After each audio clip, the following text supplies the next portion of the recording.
नमस्कार, मैं Ravish Kumar. Cease fire की घोषणा हो गई है। यही नहीं, एक और घोषणा हुई है कि किसी न्यूट्रल जगह पर भारत और पाकिस्तान व्यापक मुद्दों पर भी बातचीत करेंगे। इसका मतलब है कि युद्ध और टकराव अभी रुक गया। बात कहां से शुरू हुई थी? मिट्टी में मिला देंगे, वहां से शुरू हुई थी और बात सीज फायर पर खत्म नहीं हुई, बल्कि उससे भी जाकर एक तरह से अटकती है दोनों देशों के बीच बातचीत पर। भारत पाकिस्तान से बातचीत करेगा और न्यूट्रल जगह पर बातचीत होगी, इस पर तो विश्लेषण होगा ही। इन सवालों को इस फ्रेम में भी देखा जाएगा कि प्रधानमंत्री मोदी ने झुका दिया या झुक गए, दिखा दिया या क्या कर दिया, क्योंकि जाहिर है इसके बाद बीजेपी विजय यात्राएं भी निकालेगी। इस तरह के अभियान बीजेपी के अभी से शुरू भी हो गए हैं। तो कई सवाल हैं यह भी कि इस सीज फायर में भारत को क्या मिला, पाकिस्तान को क्या मिला, और पाकिस्तान को कुछ भी मिला तो क्यों मिला। 9 मई की रात खबर आई कि पाकिस्तान को अंतर्राष्ट्रीय मुद्रा कोष से लोन मिल गया, जिसका विरोध भारत ने किया। सीज फायर की घोषणा से युद्ध समर्थकों में खुशी की लहर है या नहीं? निशिकांत दुबे खुश हैं या नहीं? यही नहीं, सीज फायर की घोषणा सबसे पहले भारत ने नहीं की, पाकिस्तान ने नहीं की, राष्ट्रपति ट्रंप ने वॉशिंगटन से की। यह घोषणा कुछ अप्रत्याशित आपको नहीं लगी? सीमा पर भारत और पाकिस्तान आमने सामने हैं और घोषणा हो रही है अमेरिका से। तो यह है वो हिस्सा जिसे अमेरिका के राष्ट्रपति ने सोशल पर और एक्स पर पोस्ट किया। लिखा कि देर रात तक दोनों देशों के बीच अमेरिका की मध्यस्थता के बाद मुझे इसकी घोषणा करते हुए खुशी हो रही है कि भारत और पाकिस्तान पूरी तरह से और तुरंत ही सीज फायर के लिए तैयार हो गए हैं। कॉमन सेंस और विवेक का इस्तेमाल करने के लिए दोनों देशों को बधाई। इस मामले में ध्यान देने के लिए आप सभी का शुक्रिया। उनका पोस्ट खत्म होता है। क्या यह तीसरे देश का हस्तक्षेप नहीं है? शिमला समझौता तो यही था कि भारत और पाकिस्तान के बीच कोई तीसरा नहीं आएगा। पहले कार्यकाल में जब ट्रंप ने कश्मीर के मसले पर हस्तक्षेप की बात की थी तो भारत ने साफ साफ मना कर दिया, लेकिन अब तो ट्रंप घोषणा कर रहे हैं वॉशिंगटन से भारत पाकिस्तान से बात करेगा, इसकी भी सूचना वॉशिंगटन से आ रही है। अब यह साफ नहीं कि भारत और पाकिस्तान के बीच होने वाली बातचीत में कश्मीर भी शामिल होगा या केवल आतंकवाद के सवाल पर बात होगी। तब यह भी सरकार को साफ करना होगा कि आतंकवाद का सवाल कश्मीर से कैसे अलग हो जाता है। जितनी जल्दी हो सके भारत सरकार को इन सवालों के बारे में जवाब देने चाहिए। इस खबर के आने के बाद सोशल मीडिया में इंदिरा गांधी का एक बयान चलने लगा। 3 दिसंबर 1971 को जब भारत और पाकिस्तान के बीच आधिकारिक रूप से युद्ध शुरू हुआ, उससे एक शाम पहले न्यूयॉर्क टाइम्स के पहले पन्ने पर खबर छपती है कि इंदिरा गांधी सुनने को तैयार ही नहीं। इसमें इंदिरा गांधी का एक बयान है कि जो तथाकथित बड़े राष्ट्र हैं वे भारतीयों को ऑर्डर नहीं दे सकते। इंदिरा गांधी ने ब्रिटेन का नाम लेकर कहा, लेकिन इस बारे में संदेह नहीं छोड़ा कि वे अमेरिका की भी बात कर रही हैं। इस बयान के एक दिन पहले अमेरिका ने भारत को दिए जाने वाले सभी हथियारों के लाइसेंस रद्द कर दिए थे। इंदिरा गांधी ने कहा कि वे दिन गए जब 3000-4000 मील दूर बैठा कोई देश अपने रंग की कथित श्रेष्ठता के आधार पर भारतीयों को ऑर्डर दे सकता था। तो ये इंदिरा गांधी थी। वैसे युद्ध रुकने की खबर हमेशा अच्छी होती है, फिर भी यह कहने से पहले युद्ध के समर्थकों से एक बार पूछ लीजिएगा। उनका पता ना मिले तो मेरे वीडियो के कमेंट में आकर देख लीजिएगा। इस सवाल का फैसला वही लोग करते हैं जो कमेंट में आकर गंदी गंदी गालियां देते हैं। उनसे पूछ लीजिएगा सीज फायर का समर्थन करना है या नहीं।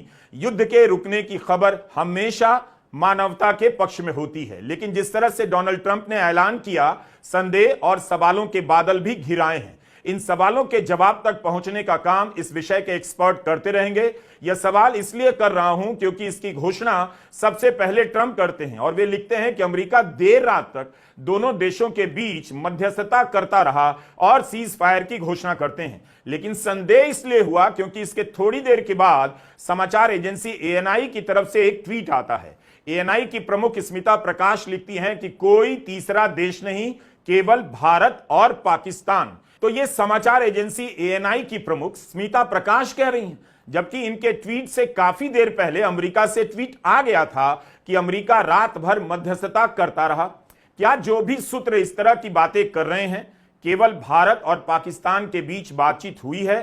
क्या वो अमेरिका के राष्ट्रपति से अलग बात कर रहे हैं? भारत के विदेश मंत्री एस जयशंकर ने अपने ट्वीट में अमेरिका का नाम नहीं लिया है। यही कहा है कि आज भारत और पाकिस्तान गोलीबारी और सैन्य एक्शन को रोकने के लिए एक सहमति पर पहुंचे हैं। पाकिस्तान के विदेश मंत्री इसहाक डार ने जो ट्वीट किया उसमें भी अमेरिका का नाम नहीं लिया गया, लेकिन अमेरिका इसकी घोषणा कर रहा है। यही नहीं, अमेरिका के विदेश सचिव मार्को रूबियो के ट्वीट को आप कैसे देखेंगे, जो लिखते हैं कि पिछले 48 घंटे से उपराष्ट्रपति वांस और मैंने भारत और पाकिस्तान के वरिष्ठ अधिकारियों से बात की। प्रधानमंत्री नरेंद्र मोदी और प्रधानमंत्री शहबाज शरीफ से, विदेश मंत्री एस जयशंकर से, पाकिस्तान के सेना प्रमुख असीम मुनीर से, राष्ट्रीय सुरक्षा सलाहकार अजीत डोभाल और असीम मलिक से। मुझे यह बताते हुए खुशी हो रही है कि भारत और पाकिस्तान की सरकार तुरंत सीज फायर के लिए राजी हो गई।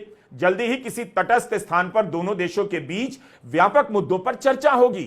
हम शांति का मार्ग चुनने के लिए प्रधानमंत्री मोदी और प्रधानमंत्री शरीफ की उनके विवेक और व्यवहारिकता की तारीफ करते हैं। अब बताइए, भारत कहता रहा है कि आतंकवाद के मसले पर पाकिस्तान से बात नहीं करेगा। मोदी सरकार ने किसी भी तरह की बातचीत बंद कर दी थी, तो क्या अब पाकिस्तान के साथ बातचीत होगी? इसे कैसे देखा जाए? अमेरिका के विदेश सचिव मार्को रूबियो बता रहे हैं न्यूट्रल जगह पर भारत और पाकिस्तान के बीच बातचीत होगी। अब सवाल उठेगा कि पाकिस्तान से बात करने का प्रस्ताव किसका था? भारत क्यों तैयार हुआ? सिंधु जल संधि को लेकर क्या फैसला हुआ? भारत ने तो निरस्त कर दिया था, क्या उसे बहाल किया जाएगा? एक दिन पहले तक अमेरिका के उपराष्ट्रपति वांस कह रहे थे कि उन्हें भारत और पाकिस्तान के मसले के बीच नहीं पड़ना। उनके बयान को लेकर आलोचना होने लगी कि अमेरिका ने पल्ला झाड़ लिया, जबकि भारत अमेरिका को फ्रेंड कहता है और पाकिस्तान की तरफ झुका नजर आता है। लेकिन यहां तो कुछ और मामला सामने आ गया। अमेरिका मध्यस्थता करता रहा और सीज फायर का ऐलान सबसे पहले कर बैठता है। यही वो बयान था उपराष्ट्रपति जेडी वांस का, जिसमें उन्होंने कहा कि हम इन दोनों देशों को कंट्रोल नहीं करते, हम इनसे आग्रह कर सकते हैं कि आप टकराव को थोड़ा कम कर दें, लेकिन हम ऐसे युद्ध के बीच में नहीं पड़ने वाले हैं जो मूल रूप से हमारा मामला है ही नहीं और जो अमेरिका के नियंत्रण में नहीं है। लेकिन अब अमेरिका के विदेश सचिव रूबियो बताते हैं कि जेडी वांस ने प्रधानमंत्री मोदी से बात की, प्रधानमंत्री शहबाज शरीफ से बात की, दोनों देशों के राष्ट्रीय सुरक्षा सलाहकार से बात की और एएनआई की प्रमुख स्मिता प्रकाश ट्वीट करती हैं, कोई तीसरा देश नहीं। तो क्या अब माहौल को यहां से राजनीतिक रूप देने की तैयारी हो रही है? कांग्रेस महासचिव जयराम रमेश ने ट्वीट किया कि प्रधानमंत्री मोदी एक सर्वदलीय बैठक बुलाएं। अभी तक 2 सर्वदलीय बैठक हो चुकी है, दोनों बैठकों में प्रधानमंत्री मोदी नहीं आए। जयराम रमेश ने कहा है कि वॉशिंगटन डीसी से आई अभूतपूर्व घोषणाओं के संदर्भ में वो इस बात को रेखांकित करते हैं कि वॉशिंगटन डीसी से आई अभूतपूर्व घोषणाओं के संदर्भ में अब यह राष्ट्रीय आवश्यकता बन गई है कि प्रधानमंत्री एक सर्वदलीय बैठक की अध्यक्षता करें और देश के राजनीतिक दलों को विश्वास में लें, ताकि संकट की घड़ी में राष्ट्रीय हितों की रक्षा सुनिश्चित की जा सके। संसद का एक विशेष सत्र तत्काल बुलाया जाए, जिसमें पिछले 18 दिनों की घटनाओं, विशेषकर पहलगाम में हुए बर्बर आतंकी हमले से लेकर अब तक की स्थिति पर विस्तार से चर्चा की जाए और आगे की दिशा तय की जाए, ताकि देश एकजुट होकर सामूहिक संकल्प का प्रदर्शन कर सके। आज की 2 और घटनाओं पर नजर डालिए। सबसे पहले विदेश मंत्रालय की प्रेस कॉन्फ्रेंस होती है, उसमें बताया जाता है कि पाकिस्तान व्यापक तरीके से हमला कर रहा है, अपनी सैनिक टुकड़ियों को तैनात कर रहा है। लेकिन उसके कुछ देर बाद सूत्रों के हवाले से सूचना जारी होती है कि 5 दुर्दांत आतंकवादी मारे गए। इन आतंकवादियों के नाम विदेश मंत्रालय की प्रेस कॉन्फ्रेंस में नहीं दिए गए। 10 मई की सुबह भारत की सेना एक ट्वीट करती है, पाकिस्तान के भीतर कुछ आतंकी ठिकानों को नष्ट किया गया है, लेकिन आज 7 मई के दिन मारे गए, 10 मई को यानी 7 मई के दिन मारे गए आतंकवादियों के नाम जारी किए जाते हैं। तो क्या किसी को अंदेशा था कि सीज फायर आने वाला है, इसलिए इन आतंकवादियों का नाम जारी किया गया ताकि इस जवाबी कार्रवाई की सफलता को बड़ा किया जा सके? सवाल पूछ रहा हूं। इन कड़ियों को जोड़ते रहना होगा कि हुआ क्या और होगा क्या। सवाल है कि क्या पाकिस्तान फिर से छूट गया? आतंकी कार्रवाई के बाद उसने सीमावर्ती इलाकों में जो हमला किया, उसका क्या हुआ? आतंकी अड्डों को लेकर क्या बातचीत हुई? क्या सीज फायर की स्थिति थी या भारत को और दबाव अभी बनाना चाहिए था? ये सब सवाल उठेंगे। कहीं ऐसा तो नहीं कि जो कदम उठाया गया वह बीच रास्ते से वापस ले लिया गया। आखिर सरकार को बताना होगा कि 7 मई के बाद जो स्थिति बनी है, 7 मई के बाद से उसमें भारत के लिए सफलता मानने के लिए क्या क्या है, क्योंकि 10 मई की सुबह बीजेपी ने एक पोस्टर जारी कर दिया। इसमें बीजेपी की तरफ से वीडियो लिंक दिया गया जिसमें मुंबई हमले, पुणे ब्लास्ट, दिल्ली हमला और हैदराबाद हमले का हवाला देते हुए तंज किया गया कि आतंकी हमला होता रहा और यूपीए की सरकार शांति वार्ता करती रही। लेकिन अब दुश्मनों को संदेश साफ दे दिया गया है कि हमसे पंगा मत लो, बेकार की शांति की बातचीत के लिए हमारे पास कोई धैर्य नहीं है। तभी किसी को भनक लग जानी चाहिए थी कि बीजेपी क्या तैयारी कर रही है, क्यों तैयारी कर रही है। लेकिन कांग्रेस के प्रवक्ता पवन खेड़ा ने बीजेपी के इस वीडियो पर कड़ी प्रतिक्रिया जताई और सुबह ही कह दिया कि तो अब राजनीति करनी है, राजनीति करने का टाइम आ गया, सरकार को विपक्ष के साथ की जरूरत नहीं है। क्या अब एकजुटता का संदेश नहीं देना है? सरकार और बीजेपी स्पष्ट करे। इसके बाद भी बीजेपी ने अपना यह ट्वीट डिलीट नहीं किया। इस पोस्टर में बीजेपी ने लिखा है कि बेकार की शांति वार्ता के लिए हमारे पास कोई धैर्य नहीं। तो बीजेपी बताए कि ट्रंप की मध्यस्थता से भारत और पाकिस्तान ने जो किया वो शांति वार्ता नहीं थी तो क्या थी। अब आप सीज फायर के फैसले को और बीजेपी के इस वीडियो को कैसे जोड़कर देखेंगे? क्या बीजेपी को भी अंदेशा रहा होगा कि क्या होने वाला है, इससे पहले से ही राजनीतिक मुद्दा बनाने की तैयारी करने लगी, या उसे कुछ भी पता नहीं था? बीजेपी भूल गई कि विदेश सचिव विक्रम मिस्री ने अपनी पहली प्रेस कॉन्फ्रेंस में मुंबई हमलों के वक्त सबूत देने का जिक्र किया। एक तरह से उन्होंने तारीफ ही की कि किस तरह से पुख्ता तौर पर सबूत जुटाए गए और पाकिस्तान को दिए गए। विक्रम मिस्री ने इसी के साथ एक और बात कही कि पठानकोट के हमले के समय भारत ने पाकिस्तान को सबूत दिया। यही नहीं, पाकिस्तान की टीम को भारत की जमीन पर आने दिया गया।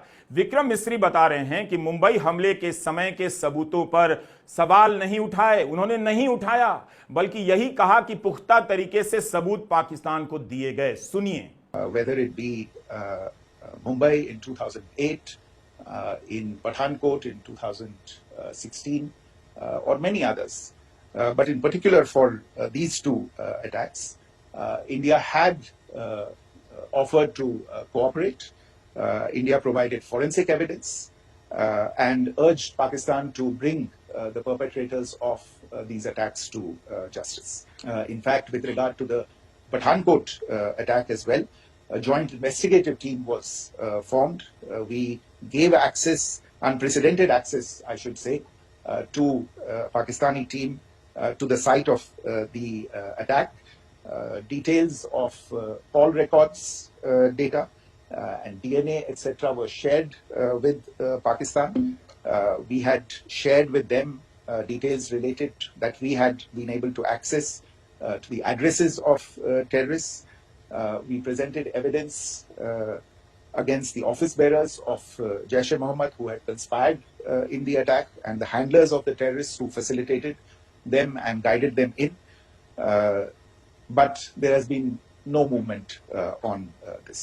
अगर आप मुंबई हमला और पठानकोट एयरबेस में आतंकी हमले में मनमोहन सरकार और मोदी सरकार के फैसले को देखेंगे तो कुछ फर्क दिखेगा। फर्क यह दिखेगा कि मनमोहन सिंह ने पाकिस्तान पर दबाव डालकर कार्रवाई करने के लिए मजबूर कर दिया, कसाब को पकड़कर साबित कर दिया कि आतंकी हमले में पाकिस्तान का ही हाथ है और वह दुनिया के सामने सबसे बड़ा सबूत बन गया। लेकिन पठानकोट हमले के बाद पाकिस्तान की टीम को घटनास्थल का दौरा कराया गया, जो कभी नहीं हुआ। उस समय विपक्ष ने आलोचना भी की कि आप पाकिस्तान की टीम को क्यों बुला रहे हैं, क्योंकि पहली बार भारत आने की अनुमति दी गई थी।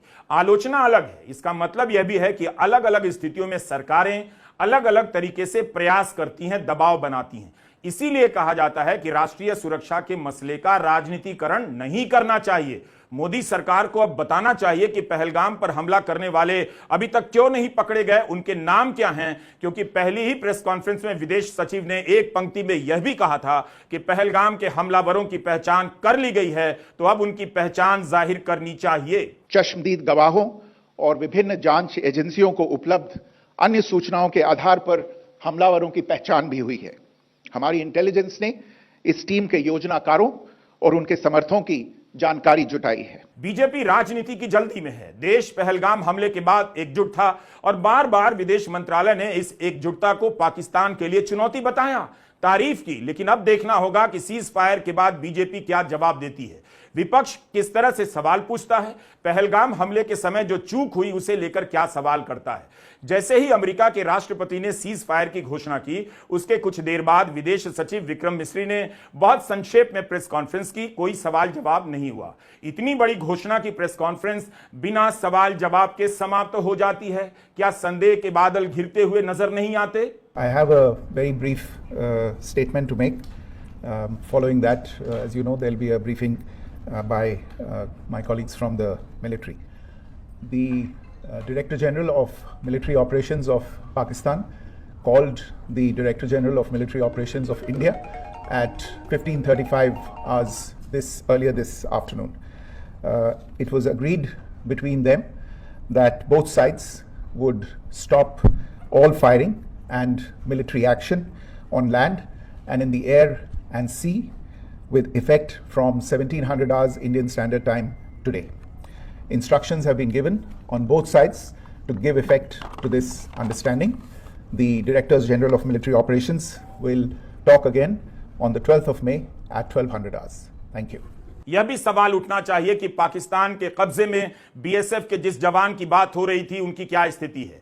यह भी बताया जाना चाहिए कि पाकिस्तान के हमले में कितने भारतीय नागरिकों की मौत हुई, उनमें सैनिक कितने हैं, क्योंकि दोनों ही प्रेस कॉन्फ्रेंस में यह जानकारी तो दी गई कि पाकिस्तान के हमले में हानि हुई है, सैनिक भी हताहत हुए हैं, तो कितने लोग मारे गए, इनके नाम क्या हैं, क्या अब यह सब जारी किया जाएगा?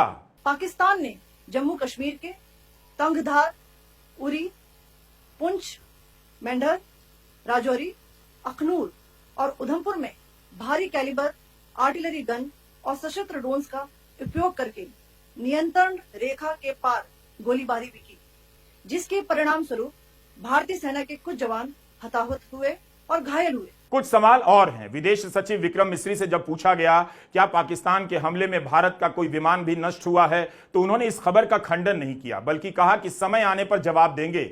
वह जवाब कब दिया जाएगा? उन लोगों का क्या होगा जो बलूचिस्तान तक पहुंचने का वीडियो बना रहे थे? क्या वे सीज फायर के बाद बलूचिस्तान जा सकेंगे अपनी कविताओं को लेकर? उनका क्या होगा जो पाकिस्तान साफ कर देने की खबरें चला रहे थे, जो खबरों से ज्यादा इसकी चिंता में थे कि हर एक्शन में मोदी जी का फैसला दिखाई दे? आज गोदी मीडिया के कवरेज का मजाक दुनिया भर में उड़ रहा है। क्या यह कभी पता चल पाएगा कि 8 मई की रात गोदी मीडिया को इतनी सारी भ्रामक खबरें कौन दे रहा था? बहुत सारे सवाल पीछा करेंगे। सीज फायर की खबर से युद्ध के समर्थकों को कितनी खुशी होगी, या तो अमेरिका के राष्ट्रपति ही बता सकते हैं। युद्ध से फाइनल समाधान नहीं निकलता है, या उन एंकरों की गलती थी जो युद्ध से फाइनल सॉल्यूशंस की बात करते हैं। अब उन्होंने जीवन में पढ़ाई लिखाई की नहीं तो उसमें आपकी कोई गलती नहीं। एक बार फिर से गोदी मीडिया के लिए बड़ा इम्तहान होगा। जाति गणना के सवाल पर हाल ही में झटका खा गया तो आवाज ही बंद हो गई। जाति गणना का विरोध करने वाला गोदी मीडिया समझ नहीं पाया कि अब जाति गणना की तारीफ कैसे करें, मोदी जी का मास्टर स्ट्रोक कैसे बताएं। सेम टू सेम चैलेंज गोदी मीडिया का इस बार होगा कि जो युद्ध को लेकर सनक चुका था, अब उसे बातचीत और सीज फायर की तारीफ करनी पड़ेगी, सीज फायर के फायदे बताने पड़ेंगे। क्या गोदी मीडिया यह सब कर पाएगा? मुझे लगता है बिल्कुल कर पाएगा, क्योंकि जब आप पत्रकारिता नहीं करते हैं तो इतना तो करना ही पड़ेगा। नमस्कार, मैं रवीश कुमार।